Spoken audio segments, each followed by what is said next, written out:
గ్రామాల అభివృద్ధికి కూటమి ప్రభుత్వం అధిక ప్రాధాన్యత ఇస్తుందని రాష్ట్ర వ్యాప్తంగా ప్రజా సమస్యల పరిష్కారం కోసం ఇంటింటికి వెళ్తున్నామని రూరల్ శాసనసభ్యులు గోరంట్ల బుచ్చయ్య చౌదరి పేర్కొన్నారు.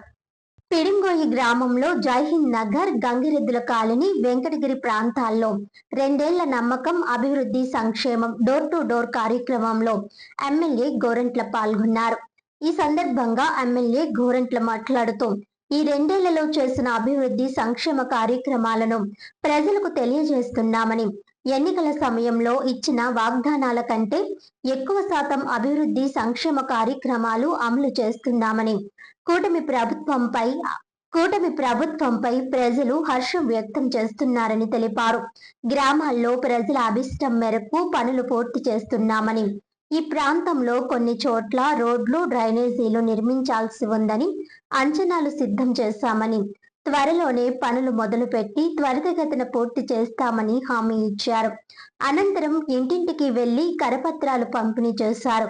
ఈ కార్యక్రమంలో ఏఎంసీ చైర్మన్ మార్ని వాసుదేవ్, రూరల్ మండల తెదేపా అధ్యక్షులు మత్సేటి ప్రసాద్, రాష్ట్ర కార్యదర్శి శ్రీమతి మజ్జి పద్మావతి, మట్టా Srinu, Kasireddy Durga Prasad, Vasireddy Bobby, Kurukuri Kishore, Duddupudi Ramesh, Boppana Nanaji, Koyyana Kumari, Pilla Tanuja, Muppidi Rambabu, Marni Dorababbayi, Boppana Ramakrishna, Korada Venkatesh, Boppana Nageswara Rao, Chichari Subbarao, Vallepalli Babu Khan Chowdary, Kedari Ramoji Gowri, Mangayyamma, Rava Varalakshmi, Penta Kumari, Danakonda Raju, RS Venkatrao, Nagaraju, Sivashankar, K Satyababu, B Mohan, Seethamma తదితరులు పాల్గొన్నారు.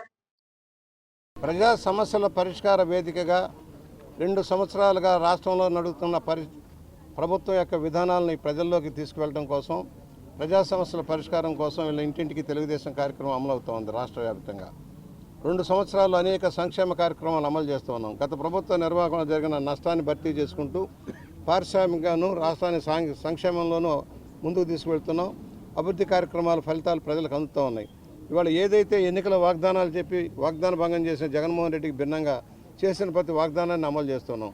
ఇవాళ తల్లికి వందనం సాటిస్ఫాక్షన్ లెవెల్లో వెళ్తూ ఉంది. ఎంతమంది బిడ్డలున్నా, 4గురున్నా, 5గురున్నా, 7గురున్నా కూడా వారికి 15,000 రూపాయలు ఇచ్చే కార్యక్రమం అమలవుతుంది తల్లికి వందనం కింద. అలాగే రైతు బంధు కింద, రైతు సహాయం కింద, రైతు సంక్షేమం కోసం కూడా అన్నదాత సుఖీభవ పథకం కింద వాళ్ళకు కూడా దాదాపుగా 60 లక్షల కుటుంబాలకి వారికి 20,000 రూపాయలు ఇచ్చే కార్యక్రమం అమలవుతూ ఉంది. స్త్రీశక్తి కింద ఉచిత బస్సు ప్రయాణం అమలవుతూ ఉంది. 3 గ్యాస్ బండ్లు ఇచ్చే కార్యక్రమం అమలవుతూ ఉంది. ఇవాళ ఏదైతే చెప్పా అన్నీ అమలవుతున్నాయి. చెప్పిన దానికంటే ఎక్కువ కార్యక్రమాలు చేసుకుంటూ ముందుకు వెళ్తున్నాం. గ్రామీణ రహదారులకు పెద్దపీట వేస్తున్నాం. 5 సంవత్సరాలు ఏ ఒక్క రోడ్డు వేయలేదు, కాలువ కట్టలేదు, గోతులు పూడ్చలేదు.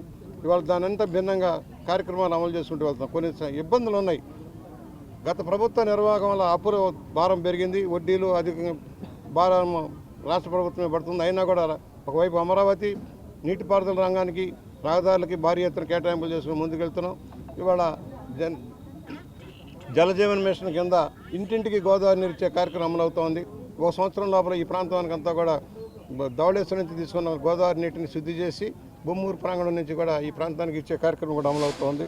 ఇవాళ చేనేతలకు కూడా మనం 200 యూనిట్లు ఫ్రీగా ఇచ్చే కార్యక్రమం అమలవుతుంది. వాళ్ళు కూడా 25,000 రూపాయలు ఈ నెలలో వారికి కూడా డబ్బులు ఇవ్వాలని, కుటుంబాలకు ఆదుకోవాలని, మత్స్యకారులకు 20,000 రూపాయలు ఇచ్చేది ప్రతిసారైనా ఇచ్చే 20,000 రూపాయలు కూడా ఇచ్చి వారిని కూడా ఆదుకునే కార్యక్రమం అమలవుతుంది.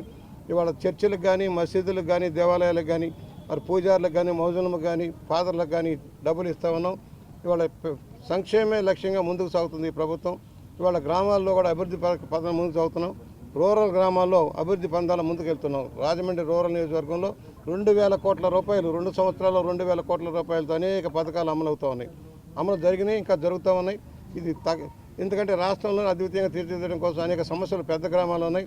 త్వరలోనే పంచాయతీలని, మున్సిపాలిటీలని ఏకం చేసి ఎన్నికలు నిర్వహించి స్థానిక ప్రభుత్వాలకు అవకాశం కల్పించాలన్న ఆశయంలో కూడా మేము ఉన్నాం. ఇవాళ మేము కోరేది ఒకటే, పనులు చేస్తూ ఉన్నాం కనుకనే ఫలితం ఇంకా రిజల్ట్ రావడం కోసం ఇంకా అడుగుతారు, ఇంకా కావాలంటారు. చిన్న చిన్న పనులు కూడా ప్రజలు డిమాండ్ చేసే స్థాయికి వచ్చిందంటే పని చేస్తున్నాం కనుక. పని చేయకపోతే 5 ఏళ్ళు ఎవరు ఏం అడగడానికి అవకాశం లేదు. ప్రజాప్రతినిధులకు అవకాశం లేదు, ప్రజలకు అవకాశం లేదు. రాక్షస పాలన సాగింది. దానికి భిన్నంగా ఇవాళ వెళ్తుంది. ఇవాళ ఒకటే భోగాపురం ఎయిర్పోర్ట్ రేపు ఓపెన్ అవుతుంది. 1,000 కోట్ల రూపాయలతో ఒక అంతర్జాతీయ విమానాశ్రయాన్ని మనం రూపుదిద్దుకున్నామంటే అది చంద్రబాబు గారి యొక్క ఘనతని సవనీయంగా మనం చేస్తున్నాం. ఇవాళ లోకేష్ గారు కానీ విద్యారంగంలో పెనుమార్పులు వస్తూ ఉన్నాయి. ఇవాళ విద్యారంగంలో పాఠశాలలో కానీ కళాశాలలో కానీ మధ్యాహ్న భోజన పథకం అమలవుతోంది. అలాగే వారికి కావాల్సిన బట్టలు కానీ పుస్తకాలు కానీ నోట్బుక్స్ కానీ రీసెర్చ్ పేపర్స్ కానీ అన్నీ కూడా బూట్లు సాక్స్ దగ్గర నుంచి క్వాలిటీ ఫుడ్ వాళ్ళందరికీ ఇచ్చే కార్యక్రమం అమలవుతుంది. ఆ విధంగా విద్యారంగంలో కూడా మార్పులు వస్తున్నాయి. ప్రభుత్వ పాఠశాలలో డిమాండ్ పెరుగుతోంది, కళాశాలలో కూడా డిమాండ్ సీట్లు లేని పరిస్థితి వస్తుంది. ఎందుకంటే ప్రభుత్వ పాఠశాల రిజల్ట్ బాగుంది, ఖర్చు లేదు, అనవసరంగా వృధా ఖర్చు ప్రైవేట్ రంగానికి వెళ్ళి ఎందుకు ఖర్చు పెట్టాలన్న భావన రావడం కూడా ఈ ప్రభుత్వం యొక్క విధానానికి నిదర్శనమని